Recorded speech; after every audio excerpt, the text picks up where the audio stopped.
మనందరి జీవితాల్లో ఇచ్చిన ఈ మహోన్నతమైన కృపను బట్టి దేవునికి కృతజ్ఞతాస్తుతులు చెల్లిద్దాం. కొన్ని నిమిషాలు దేవుని యొక్క వాక్యాలను ధ్యానం చేద్దాం. రెండవ మాటగా మనందరికీ తెలిసిందే లూకాసు వార్త 23వ అధ్యాయము 42వ వచనంలో ఉంటుంది. ఆయనను చూచి యేసు, నీవు నీ రాజ్యంలోనికి వచ్చినప్పుడు నన్ను జ్ఞాపకం చేసుకున్నామనెను. అందుకు ఆయన వారితో, నీవు నాతో కూడా పరదేశంలో ఉందని నిశ్చయముగా నీతో చెప్పుచున్నాను నేను. ఇది రెండవ మాట. దయచేసి శ్రద్ధగా ఆలకించండి. బైబిల్ వైపు చూడవలసిన అవసరం లేదు, నా వైపు చూడండి ఒకసారి. మన దైనందిన జీవితంలో, మన జీవిత కాలంలో, మనం బ్రతుకుతున్న దినాల్లో అనేకమైన సంవత్సరాలుగా మన దేవుని యొక్క వాక్యాన్ని మనం వింటున్నాం.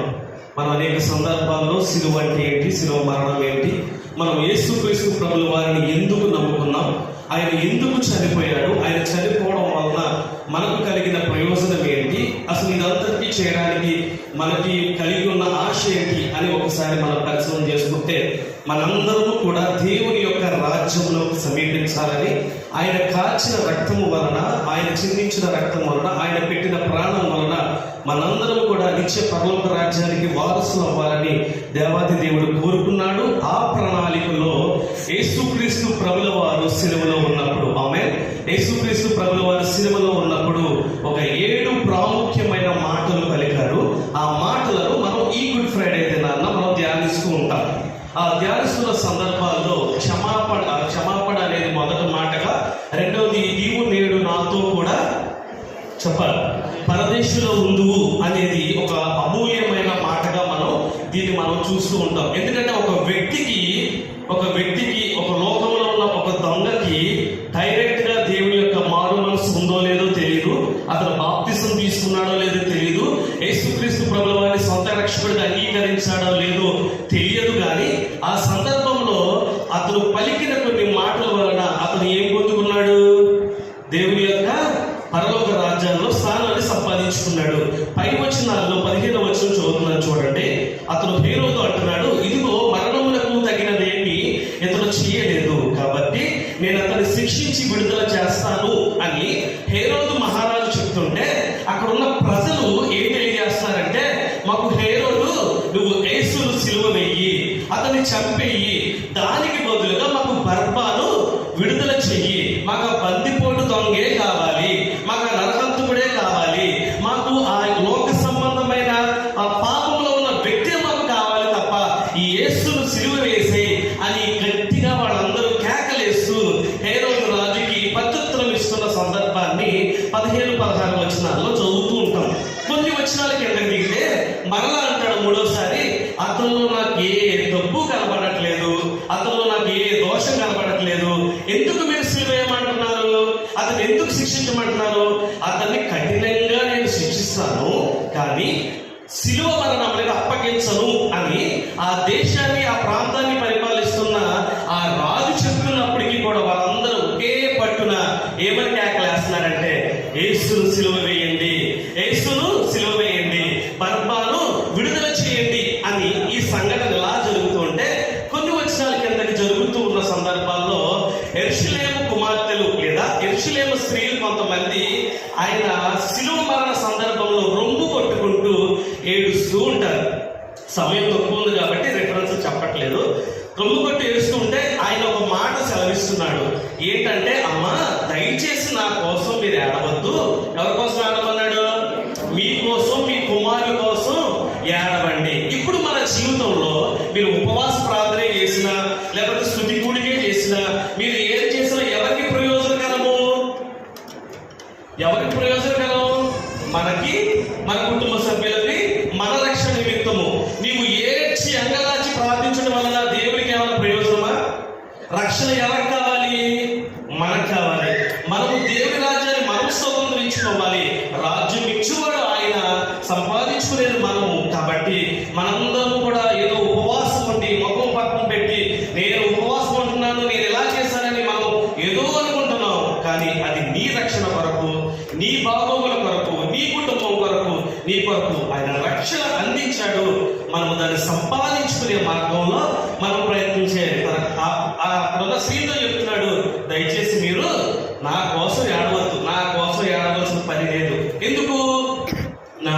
చిత్తాన్ని నేను నెరవేర్చడానికి వచ్చాను. నేను ఎందుకు వచ్చానో నాకు తెలుసు. ఈ శిలువ మరణానికి ఎందుకు వెళ్తున్నానో నాకు తెలుసు. ఈ బాధలన్నీ నాకు తెలుసు. కొరడా దెబ్బలు కొడతానని తెలుసు, ముళ్ళ కిరీటం పెడతానని తెలుసు, ముఖం మీద ఉమ్ము వేస్తానని తెలుసు. ఇదంతటినీ నేను తెలుసుకునే వచ్చాను. ఎందుకంటే పాపంలో ఉన్న మిమ్మల్ని దేవుని యొక్క రాజ్యంలో నడిపించడానికి నేను రక్షణ అయి ఉన్నాను కాబట్టి నేను ఈ విధంగా వచ్చాను. అది నాకు తెలుసు. కాబట్టి మీరు మీ కొరకు, మీ పిల్లల కొరకు, మీ కుటుంబ సభ్యుల కొరకు, మీ సంఘ బిడ్డల కొరకు, మీ సేవ కొరకు ఏడవండి అని ఆయన చెప్తూ ఉన్నాడు. అలా కిందకి వెళ్తూ ఒక మాట చెప్పాడు అనమాట. ఫస్ట్ బ్రదర్ చెప్పినట్టు, దేవా దయతో వీరందరినీ క్షమించు, వీరేమి చేస్తున్నారో తెలియదు కనుక అని ఈ మాటలు చెప్తున్నప్పుడు ఈ ఉపోద్ఘాతం అంతా ఎందుకు వచ్చారంటే రెండో మాట చెప్పడం కోసం. ప్రతిదానికి ఇంటర్లింక్ ఉంటుంది. ఆ మాట ఎప్పుడైతే ఈ మాట యేసుక్రీస్తు ప్రభుల వారు ఫస్ట్ మాట చెప్తున్నాడు. ఏం చెప్తున్నాడు? తండ్రి వీరేమి చేయుచున్నారో మీరు ఎరుగురు కనుక వీరిని క్షమించండి అని ఈ మాట పలుకుతున్నప్పుడు ఈ కుడి వైపున ఉన్న దొంగ ఈ మాట వింటున్నాడు. ఆమె అర్థమవుతుంది అందరికీ? దేవుని స్తోత్రం చెప్పండి. ఈ కుడి వైపున ఉన్న దొంగ ఈ మాట వింటున్నాడు. వింటూ ఆ మాట ఆలకిస్తున్నప్పుడు ఈ కుడి వైపున ఉన్న దొంగ హృదయంలోనికి ఏం వెళ్ళింది? ఆ మాట రూపంలో సువార్త హృదయంలోనికి వెళ్ళింది. ఇదేంటిది? ఇతను సిలువేశారు, ఇతన్నేమో ఈడ్చుకుంటూ వచ్చారు, ఇతను తల మీద ముళ్ళ కిరీటం పెట్టారు, ఇష్టం వచ్చినట్టు కొడుతున్నారు, ఇతన్నేమో వస్త్రాలు తొలగించారు, ఇతన్నేమో దుర్భాషలాడుతున్నారు, ఇతని శరీరం అంతా రక్తంతో నిండిపోయింది, ఇతని ఈపంతా చేల్చబడింది, తల నుంచి ఐదాల వరకు ఎక్కడ శరీరాన్ని చూడటానికి ఒక ఇంచు కూడా తన శరీరం కనపడట్లేదు. ఆఖరి రక్తపు బొట్టు వరకు కూడా తన రక్తాన్ని కారుస్తున్నాడు. ఇప్పుడు ఈ పరిస్థితుల్లో, ఈ బాధలో కూడా ఇతరులను క్షమించండి, తను కొట్టిన వారిని, తిట్టిన వారిని, దూషించిన వారిని, అక్కడ ఉన్న వారందరినీ క్షమించండి అని ఎందుకు ఇతను ఇలా మాట్లాడుతున్నాడు? ఇలా మాట్లాడాలంటే ఏ మనిషి వల్ల కాదు, అది దేవుడై ఉంటాడు. అతను ఖచ్చితంగా దైవికమైన మనసు కలిగిన వాడై ఉంటాడు. ఖచ్చితంగా ఇతను నజరేయుడైన యేసు అయి ఉంటాడు. ఇతను దేవుని కుమారుడు కనుకే ఇతను ఈ పరిస్థితుల్లో ఉన్నా కూడా క్షమించమంటున్నాడు అని ఆ మనస్సులో అతను ఆలోచించుకుని పశ్చాత్తాపం పడడం మొదలుపెట్టాడు. ఆయన అన్న మాట తన హృదయంలో కార్యం చేయడం మొదలు పెడుతుంది.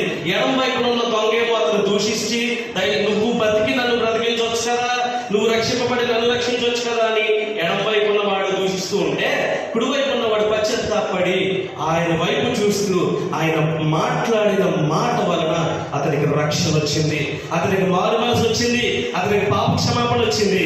అప్పుడు అంటున్నాడు ఆయనను 24వ వచనం, ఆయనను చూచి యేసు, తెలుగు బైబిల్లో యేసు అని ఉంది, ఇంగ్లీష్ బైబిల్లో ఏమని ఉంటుందంటే లార్డ్, అంటే ప్రభువా అని ఉంటుంది.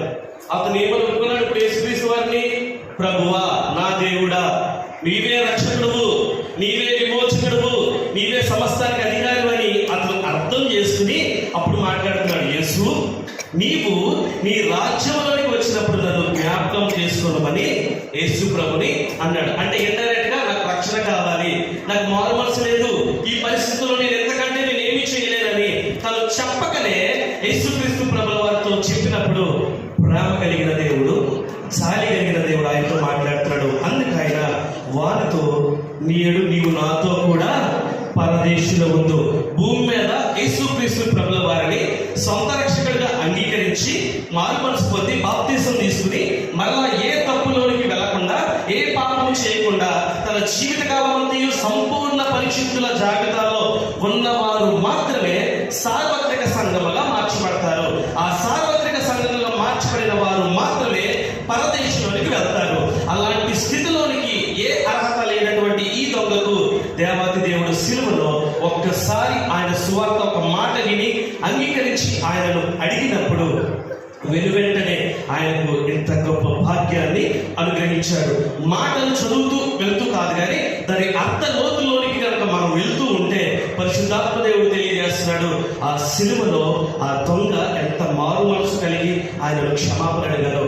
ఈరోజు నా జీవితంలో ఇంకా మనము ఆ పరిస్థితికి వెళ్ళకుండానే దేవుని క్షమాపణ అడగకుండా ఒప్పుకోకుండా, ఇంకా పాపాలు ఒప్పుకోకుండా, ఇంకా ఏవి మన జీవితం నుంచి తొలగించుకోకుండా, ఇంకా మన లోకంలోనే ఉంటూ ప్రతి ఆధారం వస్తూ మనకు నచ్చినట్టు బ్రతుకుతూ మన ఇష్టానుసారంగా ఉంటే ఈ లోకంలో పాస్టర్ గారిని ఈజీగా మోసం చేయొచ్చు, మన కుటుంబంలో ఉన్న వారిని ఈజీగా మనం మోసం చేయొచ్చు, మన స్నేహితులు ఎవరినైనా మోసం చేయొచ్చు. ఇద్దరిని మోసం చేయలేం. ఒకటి మన అంతరాత్మ, రెండు పరిశుద్ధాత్మ దేవుడు. ఆమేన్. కాబట్టి ఆ దొంగ ఎలాంటి రక్షణను సంపాదించుకున్నాడో మనం కూడా అలాంటి రక్షణ సంపాదించుకోవాలని కోరుకుంటున్నాను. రక్షణ ఊరికే రాదండి, రక్షణ ఊరికే రాదు. ఒక హతసాక్షి గురించి నేను చెప్పి నా మాటలు ముగిస్తూ ఉంటాను. దయచేసి ఇంకొక 2 నిమిషాలు శ్రద్ధగా ఆలోచించమని కోరుతున్నాను. అది క్రీస్తు శకం 177వ సంవత్సరం. హల్లెలూయా. క్రీస్తు శకం 177వ సంవత్సరంలో ఫ్రాన్స్ అనే ఒక దేశంలో లాయెన్స్ అనే ఒక పట్టణం ఉంది. ఏంటన్న పేరు? లాయెన్స్ అనే ఒక పట్టణం ఉంది. ఆ పట్టణాన్ని ఒక సామ్రాజ్యం, ఒక రోమా సామ్రాజ్యం అనేది పరిపాలన చేస్తున్న ఆ రోజుల్లో అక్కడ ఒక అధికారి ఉన్నాడు. అతని పేరు మార్కస్. అతని పేరేంటి? మార్కస్. ఆయన ఏంటంటే క్రీస్తు సంబంధమైన మనుషులందరికీ కూడా విరోధంగా ఉండి ప్రతిరోజు 10-20 మందిని బంధించి వారందరినీ కూడా తీసుకెళ్లి చిత్రహింసలు పెట్టి వారిని చంపి వాళ్ళు ఆనందించేవాడు అన్నమాట. అలా ఆనందిస్తున్న సందర్భాల్లో ఒక రోజు ఒక 20 మందిని బంధించి పట్టుకుని తీసుకువెళ్తున్న సందర్భంలో ఆ 20 మందిలో ఒక బలహీనురాలు, ఒక పేదరాలు, ఒక ఏ విధమైన అర్హత లేనటువంటి ఒక స్త్రీ ఉంది. ఆమె వయసు రమారమి 15-16 సంవత్సరాల మధ్యలో ఉంటుంది. 15 కానీ 16 కానీ. ఆమె పేరు బ్లాండినా. పేరు చెప్పండి. అమ్మాయి పేరు బ్లాండినా. అమ్మాయికి 15-16 సంవత్సరాలు. చాలా సన్నది, బక్కది, తనలో ఏ విధమైన అంత ఆరోగ్యవంతురాలు కూడా కాదు. ఆ ఊర్లో కూడా అందరికంటే చాలా బక్కగా బలహీనంగా ఉండే అమ్మాయిని కూడా తీసుకువెళ్ళిపోయారు. తీసుకువెళ్ళిపోయి ఆ అమ్మాయిని రమారమి 15 రోజులు చిత్రహింసలు పెట్టి ఆమెను చితక్కొట్టారు. ఏమనంటే 2 విషయాలు. మొట్టమొదటిగా యేసుక్రీస్తు దేవుడు కాదు. రెండోది, నువ్వు పనిచేస్తున్న అధికారి ఎవరైతే ఉన్నారో అతను నీతిమంతుడు కాదు అని ఈ 2 విషయాలు ఒప్పుకుంటే నేను వదిలేస్తాం బ్లాండినా అంటే. ఆ 2 విషయాలు ఒప్పుకోకుండా 15 రోజులు చిత్రహింసలు పడ్డారు తప్ప ఆమె ఎక్కడా కూడా యేసుక్రీస్తు ప్రభువు కాదని ఆమె ఒక్క మాట కూడా చెప్పలేదు. తన యజమానురాలను కూడా దూషించలేదు. చిత్రహింసలు పెట్టారు, కొట్టారు. కానీ ఆమె చావడం లేదని రోమా సామ్రాజ్యం ఒక ప్రకటన చేసింది. రేపొద్దున ఇదిగో మన రాజుగారి ప్రాంగణంలో ఒక పరిస్థితి నెలకొల్పబడుతుంది. ఇదిగో బ్లాండినాని బహిరంగంగా మేము చంపాలనుకుంటున్నాం. మీరందరూ కూడా చూడడానికి రావాలనుకుంటే మీరు తప్పనిసరిగా రండి, మీ అందరికి ఆహ్వానం అని ఆమె చావు ప్రకటన ప్రకటించబడింది. దమారమి 25,000 మంది ఆ ప్రాంగణం చుట్టూరు వచ్చారు. మధ్యలో బ్లాండినా ఉంది. విపరీతమైన దెబ్బలతో ఆమె వణికిపోతూ ఉంది. ఆమెను చంపడానికి ఆ సామ్రాజ్యంలో ఉన్న వాళ్ళందరూ కూడా, అర్థమవుతుందా? సామ్రాజ్యంలో ఉన్న వాళ్ళందరూ కూడా ఆమెను ఎలా చనిపోతుందా అని చూస్తున్నప్పుడు ఎన్నో రోజులుగా ఆకలితో ఉన్న ఆ సింహాలను దగ్గరగా 10-12 సింహాలను ఆమె దగ్గర వదిలేశారు. ఆ సింహాలు పరిగెత్తుకుంటూ వచ్చి బ్లాండినా దగ్గరికి వచ్చి ఆగిపోయినాయి. ఆమేన్. హల్లెలూయా. ఇన్ని రోజులు ఆకలితో ఉన్నా కానీ బ్లాండినా ఏమి చేయకపోయేసరికి సాయంత్రం వరకు అంటే ఈవినింగ్ వరకు చూశారు. ఆమె చనిపోతే ఆమెను తినేస్తాయేమో అని ఈవినింగ్ వరకు చూశారు. కానీ ఆమెను ఏమి కూడా సింహాలు చేయట్లేదు. ఆ సింహాలు తీసుకుని వెళ్ళి ఆ బోన్లో పెట్టి బంధించేసి బ్లాండినా ఏం చేశారంటే ఒక నిప్పులు కొనుపటి వేసి అక్కడ ఒక ఇనప కుర్చీని బాగా కాల్చి, ఎర్రగా కాల్చిన ఆ ఇనప కుర్చీ మీద ఆ అమ్మాయి వస్త్రాలు తొలగించి ఆ కుర్చీలో కూర్చోబెట్టేశారు. ఎప్పుడైతే ఆ అమ్మాయి ఆ వస్త్రాలు లేకుండా కూర్చోబెట్టినప్పటికీ మెడ దగ్గర నుంచి కాళ్ళు తొడల వరకు కూడా తన శరీరం అంతా కాలిపోయి యేసయ్యా అని గట్టిగా అరుస్తూ ఆమె ఎంతగానో దుఃఖంతో వేదనతో యేసయ్యాని అరుస్తూ ఉంటే ఆమె మీదకి బాగా పొగలు పట్టిన కొమ్ములు కలిగిన ఒక దున్నపోతు వదిలేశారు. ఆ దున్నపోతు పరిగెత్తుకుంటూ వచ్చి ఆమె మంటలు ఆ కుర్చీలో కూర్చుని అరుస్తూ కేకలు పెడుతున్నప్పుడు అది కంగారులో 2 కొమ్ములతో ఆ బ్లాండినాని పొడిచి ఎత్తి ఎగరకొడితే ఆమె ఎగిరి ఆ కుర్చీని కాల్చిన మంటల్లో పడి చనిపోయింది. ఆమేన్. హల్లెలూయా. ఆమె చనిపోయిన తర్వాత ఎవరో పిలిచినట్టుగా, ఎవరో చెప్పినట్లుగా ఆ 25,000 మంది ఒక్కసారిగా లేచి నిలబడ్డారు. 25 మంది ఒక్కసారిగా లేచి నిలబడ్డారు. వాళ్ళు ఎవరిని పిలవలేదు, వారికి ఎవరు కూడా ఏమీ అనౌన్స్ చేయలేదు. వాళ్ళగానే ఒకసారిగా లేచి నిలబడి ఒకే మొక్క మాట చెప్తున్నారు, ఇదిగో ఈ రోజు చనిపోయిన ప్లానిన దేవుడు నిజమైన దేవుడు, ప్లానిన దేవుడే నిజమైన దేవుడు అని 25,000 మంది ఒక్కసారిగా బాప్తిసం మారుమనసు పొంది దేవుని బిడ్డలుగా చేర్చబడ్డారు. చప్పట్లు పట్టరా?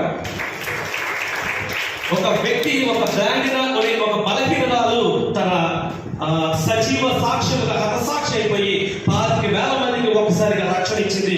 ఆనాడు యేసుక్రీస్తు ప్రభుల వారు ఆ సిలువలో ఆ దొంగకి ఎలాగైతే రక్షణ ఇచ్చి బాప్తిసం మారుమనసు అనుభవం ఇచ్చి పరదేశం నడిపించాడో, ప్లానిన 25,000 మందిని ఒక్కసారిగా దేవునిలోనికి నడిపించాడు. ఈ రోజు మన పరిస్థితి ఒకసారి ఆలోచిద్దాం. మాటలు ఎవరైనా చెప్తూ ఉంటారు, 1 2 3 4 5 6 7 ఎవరైనా చెప్తారు. ఆచరణ ఎంతవరకు ఉంది? ఎంతవరకు మనం వాక్యానుసారంగా వింటున్నాం? చెప్పేవాడేమి భక్తిపరుడు పెద్ద గొప్పడు కాదు, వినేవాడేమో తెలియనోడు కాదు. వాక్యాన్ని ఎంతవరకు అనుసరిస్తున్నాం అనేది ఫైనల్ జడ్జిమెంట్ లో ఉంటుంది. దాని విషయంలో మనం క్రమం కలిగి, మనం బాధ్యత కలిగి ఉంటే, మనం కూడా హతసాక్షి అవ్వకపోయినా దేవుని కొరకు ఒక సాక్షిగా అయితే మనం చాలా ఆనందించే పరిస్థితుల్లో, దేవుడు సంతోషించే పరిస్థితుల్లో మనం ఉంటాం. ఆనాడు దొంగకు వచ్చిన రక్షణ ఈ రోజు మనకి ఉచితంగా వచ్చింది. ప్లానినకి ఉచితంగా రాలేదు. ప్లానిన ద్వారా మళ్ళీ 25,000 మందికి ఉచితంగా వచ్చింది. ఎవరిని ఎప్పుడు ఎక్కడ ఎలా వాడుకుంటాడో దేవాది దేవుడికి మాత్రమే తెలుసు. మనం సిద్ధంగా ఉండాలి, నమ్మకంగా ఉండాలి. ఒక భక్తుడు అంటాడు, ప్లానిన చనిపోతే 2 దేవదూతలు వచ్చి ఉంటారంట. ఎలాగైతే లాజరు చనిపోయాడో అలాగా వారు వచ్చి ప్లానిన తీసుకుని వెళ్తే పరదేశంలోకి మొట్టమొదటిగా ఆ గుమ్మము దగ్గర ఆ తాళపు చెవిలో ఉన్నటువంటి పేతురు గారు ఉండే ఉంటారు. అమ్మా ప్లానిన వచ్చావా మహాతల్లి, నువ్వు ఒక సాక్షిగా మారావమ్మా, నువ్వు కూడా ఒక హతసాక్షిగా మారావు, నేను బట్టి నేను సంతోషిస్తున్నాను అని పేతురు గారు చేయి పట్టుకుని ప్లానిన తీసుకువెళ్తే పౌలు గారు ఎదురొచ్చి, అమ్మా నేను 13 పత్రికలు రాశాను, నీ సాక్ష్యమే ఒక పత్రిక అయిపోయిందమ్మా, నువ్వు నాకంటే గొప్పదాను అని చెప్పి ఆవిడ పట్టుకుని మరలా తీసుకెళ్తుంటే మన భారతదేశానికి వచ్చి తోమా సువార్త ప్రకటించిన తోమా కంగారుతో, యేసయ్యా ప్రభువా ప్లానిన వచ్చింది అని కంగారుగా దేవుడి దగ్గరికి వెళ్తే ఆ తోమాతో దేవుడు అంటున్నాడు, నా బంగారు తల్లి ప్లానిన వచ్చావమ్మా, రా, ఇదిగో నీ కొరకు ఏర్పాటు చేసిన ఈ సింహాసనం మీద కూర్చో, నా పక్కనే ఉండు, నువ్వు ధన్యురాలవు, నువ్వు అనేక రక్షణ కొరకు నువ్వు పాటుపడ్డావని ఒక దైవ సేవకుడు ఒక ఉదాహరణగా చెప్పాడు. ముందు జరిగింది వాస్తవం. ఇది ఒక సేవకుడు అనుభవపూర్వకంగా చెప్పిన సంఘటన. కాబట్టి మనందరం కూడా ఏ స్థితిలో ఉన్నాం, ఏ పరిస్థితుల్లో ఉన్నాం, మన దేవుని తెలుసుకుందాం. ఆనాడు దొంగకు వచ్చిన గొప్ప రక్షణ ఈరోజు మనకు ఉచితంగానే వచ్చింది. దీన్ని నిర్లక్ష్యం చేయకండి. దేవుడు రాక సిద్ధపడండి. రహస్య రాక జరగడానికి అతి తక్కువ సమయం ఉంది. మధ్యాకాశమైన కలుసుకోవాలి. సంపూర్ణ పరిశుద్ధులు మాత్రమే వెళ్తారు. కోప ద్వేషాలు, అనుమానాల అపోహలన్నీ విడిచిపెట్టండి.